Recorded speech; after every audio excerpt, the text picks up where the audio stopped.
Sebuah pengalaman di luar nalar pun pernah dialami oleh Sony, seorang kenek truk pengangkut sayur.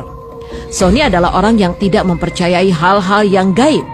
Dia berpikir orang-orang hanya berhalusinasi atau melebih-lebihkan cerita, termasuk berbagai cerita dan mitos yang beredar mengenai alas Purwo. Suatu hari Sony ditantang oleh supir truk yang biasa ia dampingi untuk uji nyali di kawasan alas Purwo. Akhirnya karena tergiur dengan imbalan uang yang akan diberikan sang supir truk, Sony pun menyambangi kawasan alas Purwo pada malam hari. Sesampainya di daerah alas Purwo, Sony turun dari mobil dan berkeliling alas Purwo. Anehnya, Sony yang bersikap sombong ini langsung merasa merinding begitu melangkah semakin dalam ke kawasan hutan ini. Namun rasa penasarannya mengalahkan rasa takutnya, hingga Sony ingin memancing makhluk tak kasat mata penghuni hutan tersebut untuk muncul di hadapannya. Akhirnya, Sony berpikir untuk buang air sembarangan sambil berkata kotor di daerah hutan tersebut.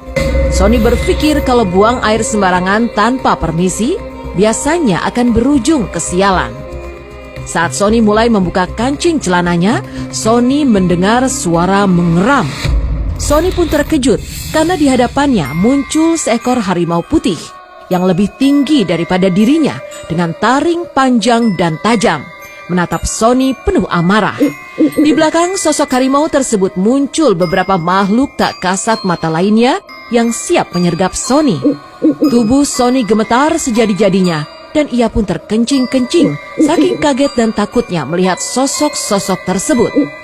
Sony pun hanya bisa meminta ampun dan berdoa agar makhluk-makhluk itu segera pergi dari hadapannya. Misi Sony pun menantang makhluk-makhluk ini berhasil.